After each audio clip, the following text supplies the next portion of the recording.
I've really been looking forward to this talk with you. I'm a big garden fan, especially English gardens, and I'm a big fan of this guy's work.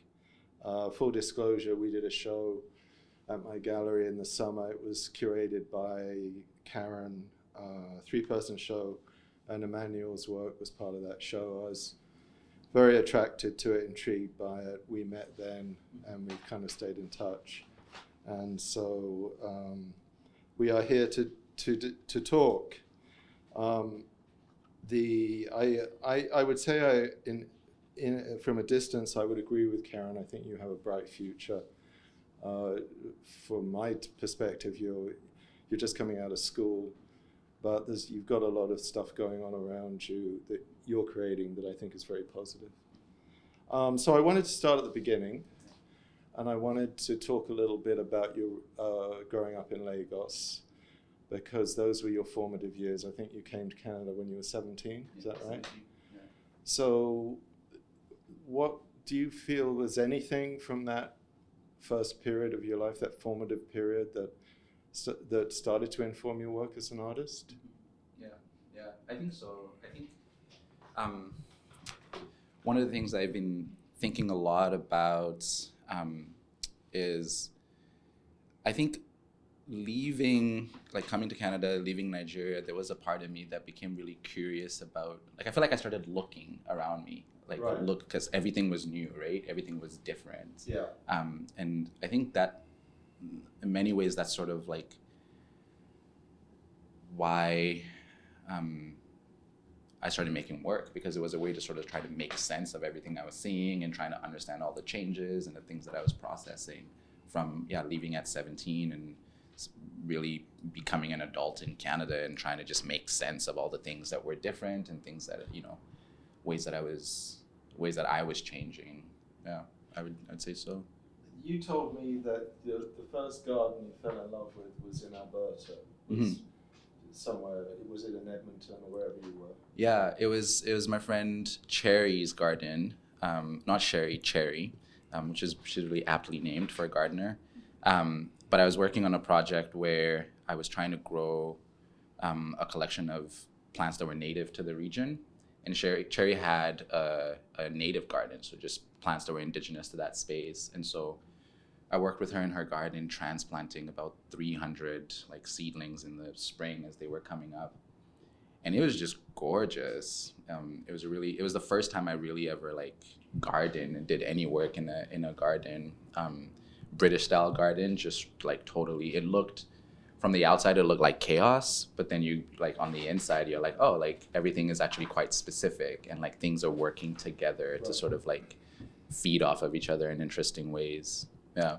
So what was that? Was that garden, you're 17, you're from Lagos, you didn't live in the countryside, you probably had a pretty exciting social life in Lagos, and then you come to Alberta.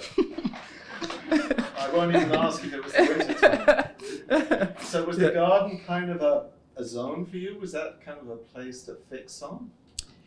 It was surprising. I don't think I set out to make work about gardens. The project with Cherry came out of, I had made photographs in the Edmonton River Valley. And so I had become familiar with some of the plants that were growing there. Right. And so I wanted to show the photographs I had taken, and the photographs were of shelter spaces that were constructed by people experiencing homelessness. I was trying to show the photographs in a way that, where it wasn't so, I was trying to get at the sense that the River Valley had this tension around it, right? There's the reality of houselessness and the reality of poverty, but at the same time, it was a really beautiful space. The River Valley is also extremely beautiful. And so by pairing the plants with the photographs, I was trying to create a space that held that tension. Right.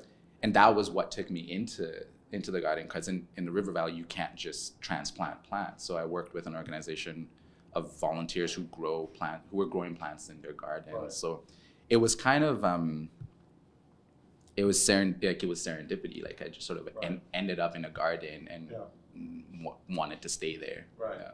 So then you move to Guelph for your master's. Yeah. And again, you find a garden, somebody else's garden. Yeah. Right? Yeah. Yeah. So before I moved to Guelph, I was walking around in Edmonton and I would just photograph people's gardens. And usually it's like me on the outside, just like, the front lawn gardens. Right. And then in Guelph, I met my friend Sylvia, commented on, she was working in the front on the garden. And I was like, oh, you've got a really nice garden. And then we met a few weeks later, different interaction. And then, she was like, what are you doing? Like, not like, what are you doing here? Like, that sounds weird, but she was asking me about my life. And I said that I was an artist and I was interested in gardens. And she was like, oh, like, you should see the rest of the garden. And it became this like really cool friendship where for about a year, I could just show up at her home and photograph her garden. So the mural on the inside and the mural on the outside are photographs of my friend Sylvia's garden. Yeah. Right. Yeah. So you've graduated, Mm-hmm. you win a big prize, the Joe Plaskett Award, and you're going to go to England to start with to study the history of English gardens. Yeah. So you're going deeper. Yeah, or at least trying to. Gardens that you refer to as cultivated chaos. Yeah. Yeah. Right. How would you refer to them? I would agree. Yeah. Well, I would say that they're also very an English garden, an old English garden has evolved organically, or it feels like it's evolved organically, very differently as we talked about from European with the trim hedges and et cetera, et cetera. Yeah.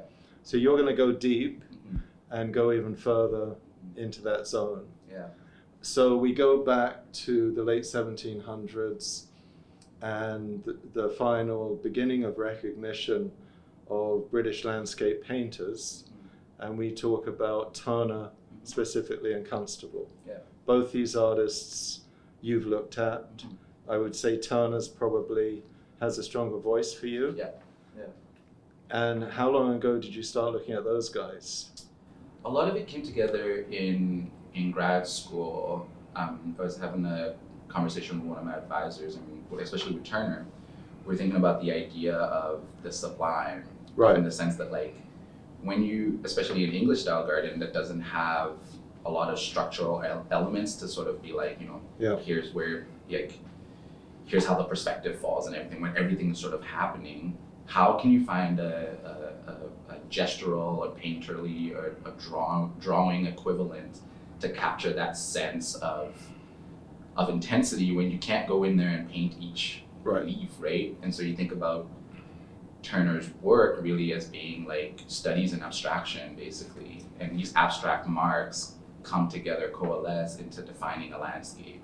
Right. So I read somewhere recently that is a theory on Turner, but if you had been in Turner's time, people, including himself, would have negated that completely, and they would have said, and he would have said that his work was very specific, that that had nothing to do with it, as with Constable.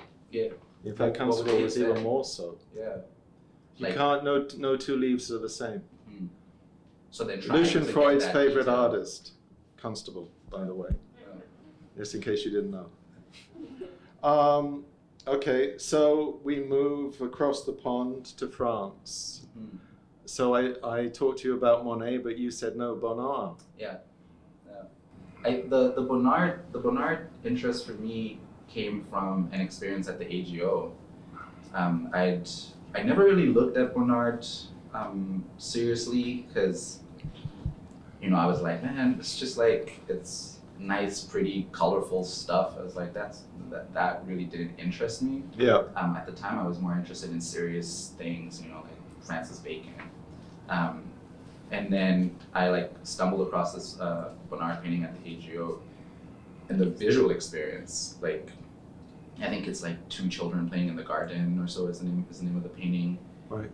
And when I looked at the painting initially, I didn't see any children playing in the garden. Right. And then a beat later, 5 seconds later, it's almost like the child emerges because of the the intensity of the color, the closeness of the values, and the way he kind of works makes the painting look like you are in the garden with the sun in your eyes almost. And that was like, yeah, that was really like transformative for me to think about like making these paintings that are not necessarily depictions or representations of a photograph of a garden or Right. a representation of the garden necessarily, but trying to capture the garden experience in the work. Right. I feel like that's the thing that Bonnard does really, really well. I would say that when I came back the other day to spend some time with the show, the thing that is consistent throughout this show is the immersive component. It's in all the works, small, large or small. Yeah. And that's why I thought about Monet, and I started reviewing, looking particularly at the haystacks for that particular reason. But you're much more general. You're far less specific. Yeah. Now, I want to throw this out at you. The figure comes and goes. Yeah.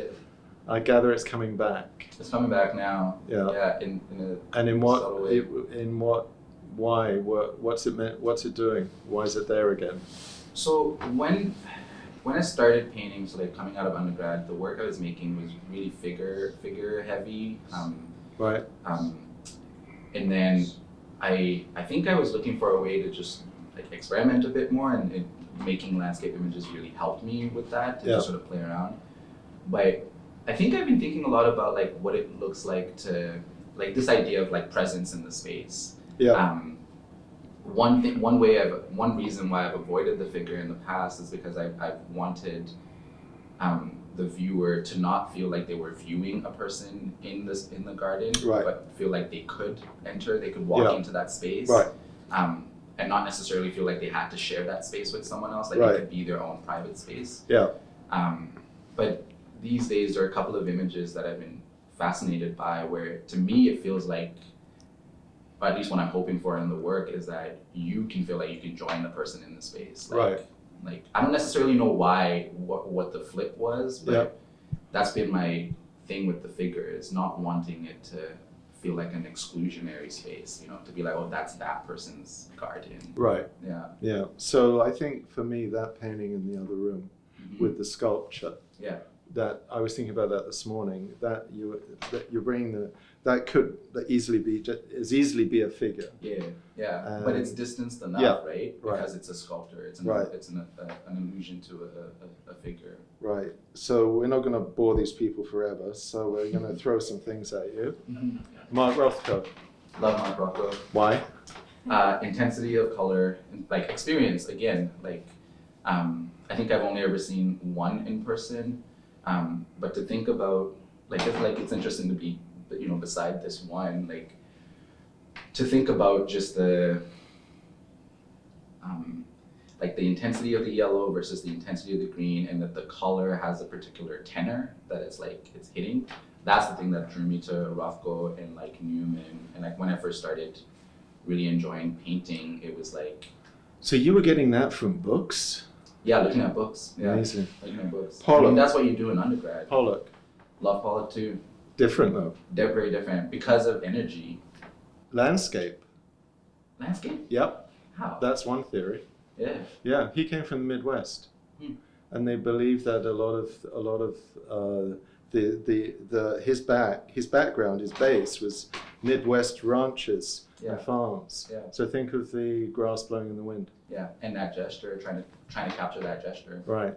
Yeah, I can see that. So then, as a young artist, abstract expressionism was really a big deal for you. Yeah, that and Caravaggio. All right, Caravaggio. Yeah. Right. Drama. Right. And it's like theater. Like Caravaggio painting, you feel like you stumbled in and they're like mid-rehearsal.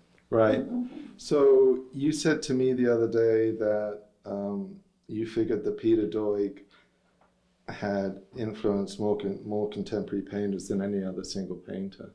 I would say so. Yeah, I think he's influenced you a lot. He has. Yeah, I remember in my. Because he invited his work is participatory. Mm-hmm. You venture in. Yeah, you're there. But his work was based on historical Canadian painting.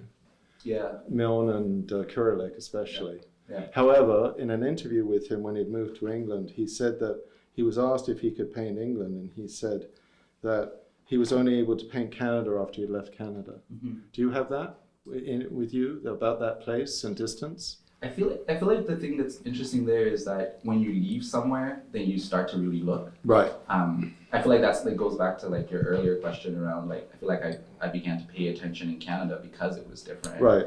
So I think it would make sense for me that it wasn't until he left that he was like, then you notice like difference then makes things in a way kind of visible, right? Right. So you're like, oh, now I notice this because I'm seeing it happen in a different way. Yeah. Another artist you introduced me to, Hervin Anderson. Mm-hmm. I looked at his show at Thomas Dane this year.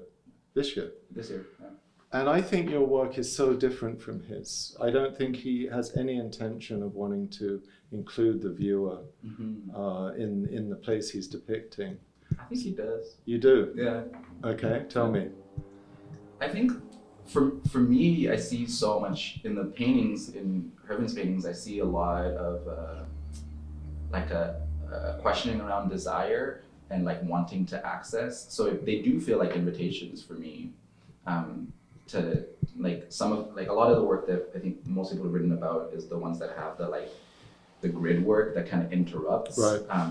But even there, you know, there is a desire to poke your head through and really get in there. In his more recent work, the grids are not as apparent. No, and they weren't. I feel like they're opening up a bit more in that way. Like I think, like the color palette is a bit different. There is a certain coolness to like Hervin's colors, but I still see them as quite inviting spaces. Or at least like part of the invitation is like in the way he constructs his images, I think he invites the viewer to make sense of the space. Like they're a little bit kind of like, he doesn't do all the work. There's a play with abstraction there, and I think in there is an invitation to make sense of the spaces. I'll take a second look. Yeah. So I subtitled this thing "Artists as Printmaker and Gardener." Yeah. So let's talk about printmaking.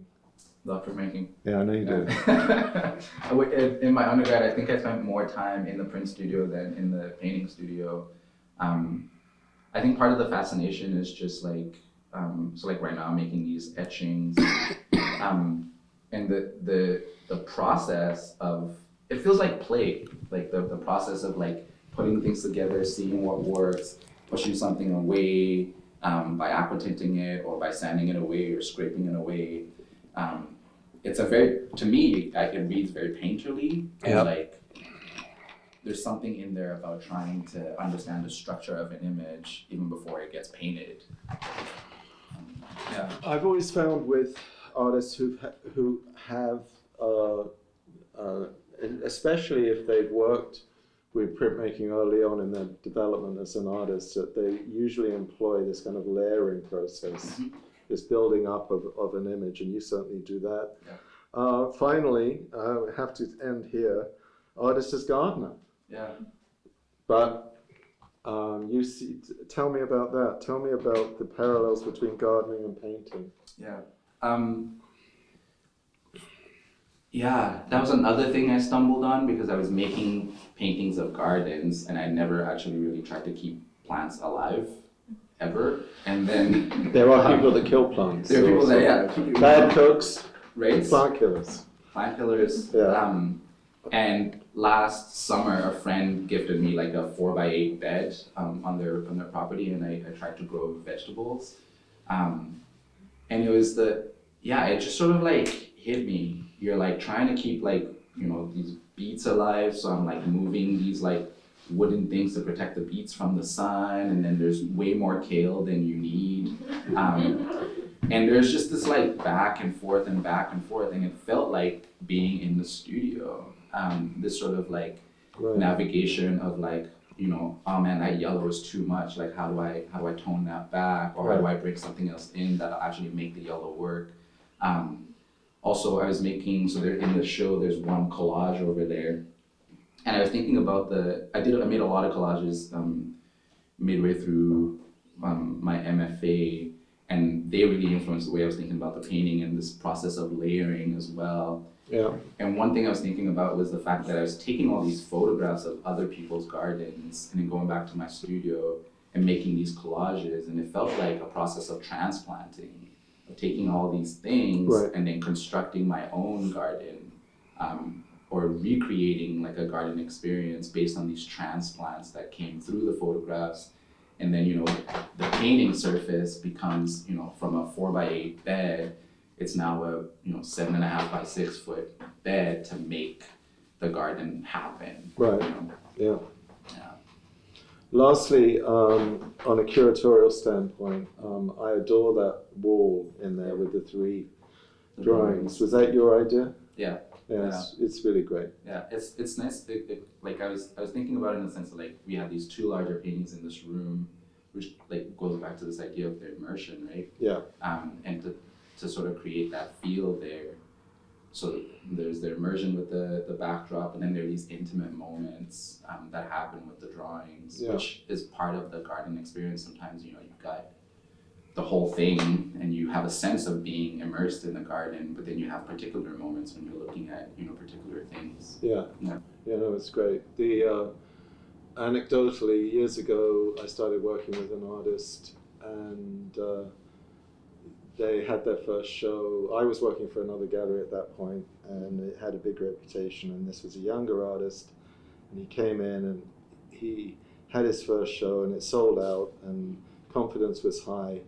And his reaction to that was to go back to his garden, which is an English garden, and for the first time in his career make these Riopelle-like juicy oil paintings by literally just throwing himself into his own garden and painting in pure abstraction, unless you knew what it was, by the title Garden 1, Garden 2, Garden 3, paintings from the garden. So at some point down the road, when you stop moving around and you get a little I older, can have a garden. you're going to have that. Yeah, I hope so. Fingers crossed. Yeah. Thank you. Thank you, Nicholas. Thank you, Raj. Thank you.